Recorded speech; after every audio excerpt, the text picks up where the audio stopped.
Welcome back to the Midweek Update.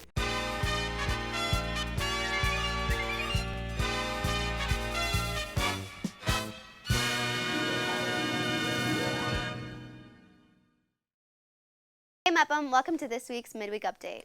Today, let's take a look at B&B's Student Reporting Lab submission, a look back to an expensive COVID restriction, and a brand new Midweek Update segment. Student Reporting Labs is a part of the PBS NewsHour that connects students with a group of broadcasting mentors to help develop skills when producing original news reports. I can't wait to see how that submission came out. I couldn't agree more. This and more as we take a look at what's going on this week on Midweek Update. I'm Gizzeth Chavarria. And I'm Maya Stone, and welcome back to the Midweek Update, the B&B show that brings you close to the people and places in and around the Mepham community. Along with the Mepham community, there are many other groups inside our school. The task given to our PBS Student Reporting Labs team was about how schools handle diversity, equity, and inclusion. In recent years, many communities have grown, but one big one has been the LGBTQ plus community. B&B's Haley Hepworth, alongside Riley Freed, gave us an inside look at this group. The LGBTQ plus community has grown immensely in recent years, and many schools have been trying to make accommodations to make sure that students feel as comfortable as possible in their school and around the community. I think it was fantastic, even just to see people doing something as small as wearing a rainbow ribbon or buying a rainbow mask, wearing rainbow colors. It's little things like that that make a huge difference of just showing support from both students and teachers.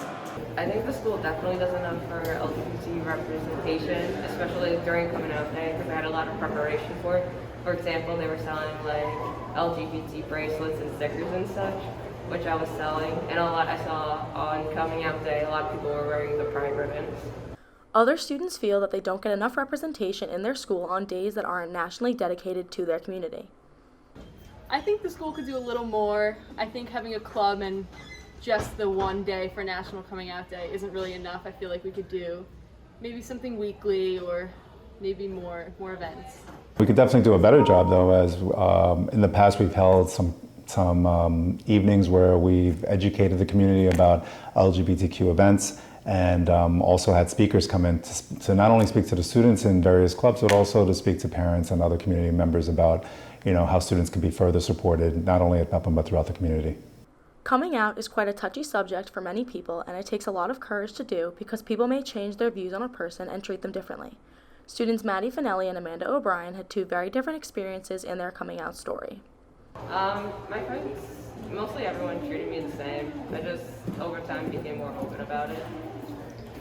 I sadly lost a really close friend, but other than that, I feel like I've grown closer with my other really good friends, and they've been super accepting. It's been super cool. Along with students, teachers that are a part of the LGBTQ plus community have seen a lot of support on their coming out stories.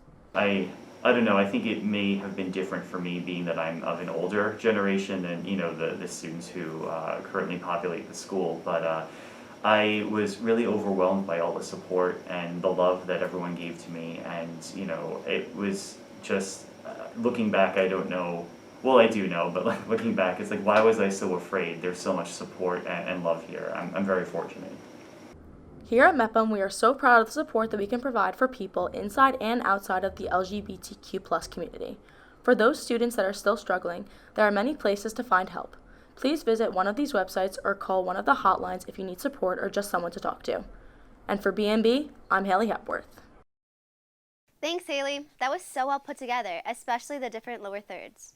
I completely agree, Gizzeth. We can see that there are many amazing teachers that deserve time on B&B. Don't you think? Absolutely. Some of the amazing work our teachers do doesn't always get the recognition it deserves.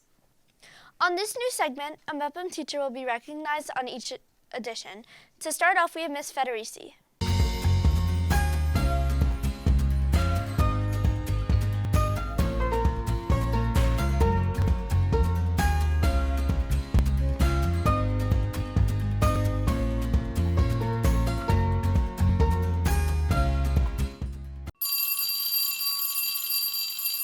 Teachers have large impacts on students' lives, but sometimes students overlook and forget that teachers continue to achieve goals. At Mepham High School, Ms. Federici, an art teacher, has been awarded the best teacher in the county by NYSADA. I am the 2021 NYSADA Nassau County Teacher of the Year. I was nominated for this award, and I was chosen for this award through NYSADA, which is through the New York State Art Teachers Association. Ms. Federici is known around the Mepham community as an amazing teacher. Some say she brings light to her classes and is someone you can always turn to. Ms. Desmond, another art teacher, describes her in many ways. Is a great art teacher, a great friend. She's really passionate about what she does, and she also makes some really beautiful art. Since Ms. Federici has joined NYSADA, she's gotten very involved. She explains the role she takes on since joining the NYSADA community. I am in NYSADA, the Region 9 Workshop Coordinator, which means I organize all of the workshops for Nassau County, and I'm also on the Board of Trustees. Although she has a part in NYSADA, she also plays a big role in the Mepham art community. Ms. Demetrio tells us how she fulfills this role. She brings the passion that she has for art into every one of her lessons and everything she does. You can tell that she loves what she does. She's passionate about her work, and she really brings that in the classroom and to the department. Ms. Federici never thought she would be receiving this award, but she is well deserving of it and continues to work hard and show how fantastic of a teacher she is. From B&B, I'm Victoria Caminetti. Wow, I liked being able to see Ms. Federici in the classroom teaching their students. Me too. It's something you didn't always get to see. Until now. Now let's take a look back at last year, when we had more restrictions like barriers. B&B's Sean McQuillan has more information about those barriers. In 2020, the world went through quite a lot, one could say. In order for Bellmore-Merrick schools to operate throughout the pandemic in person in any capacity, the district was mandated to purchase the plastic COVID-19 shields you all likely know very well. With cases decreasing, the barriers are thankfully no longer needed in classrooms. But that got us thinking, how many were there and how much did they cost?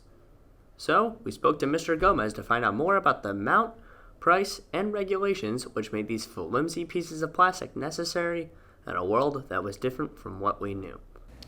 Well, I checked with our business office and we purchased a little bit over 10,000 barriers for the district, and that cost a little bit over $300,000. He said $300,000. 5 zeros. After we learned about this information, I thought it would be best to go out and ask the students and faculty how much they thought the total price was and how many were ordered. This gets funny. I'd probably say they costed $1,500. I'd say about $5,000. $25,000. I think all the barriers probably costed $1,000. Good question. I would say maybe like $4,500. I'm gonna say $7,600. Final guess? $8,400. Were all of their guesses off? Yes. Does that mean it was funny? No. But following up to those questions about the barriers, we also asked what the students and faculty would have done with the $300,000 that were spent on barriers, but instead to the school. Definitely turf the baseball field. That is an atrocious baseball field. We need to do something about that. Do you think that would be $300,000 though? Probably close to it, if I'm being honest. Programs for the kids. Something after school maybe, or during the school day.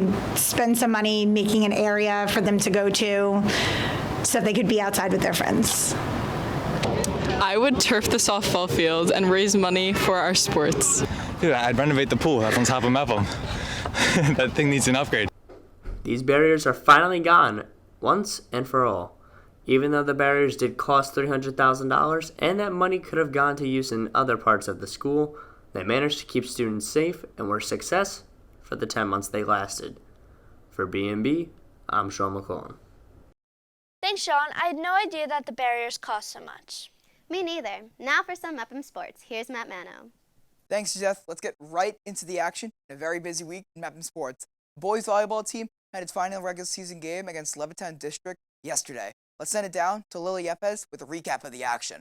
Manno. I'm here at the Mepham Boys Volleyball Senior Night where the boys took on Levittown District, losing in a 5-game set 3-2. Max Hahn had a great game at the net, and Joel McClellan had a great game. The boys had a great game ending the season. So for B&B from the Mepham Boys Senior Game, I'm Lily Yepes. Now back to you, Matt. Thanks, Lily. It was a great season for the boys. Next year will be your year for sure. Now today is a very important day in Mepham sports. Both soccer teams have playoff matches today. The boys will take on number 16 Roosevelt at home right after the 9th period bell rings. Get out there, 2:30 on the turf to support your Pirates. The girls take on Garden City on the road in the first round of their playoffs. Not only that, the Bellmore-Merrick Sharks have division championships at Eisenhower Park. So maybe go out and support the Pirates if you want to.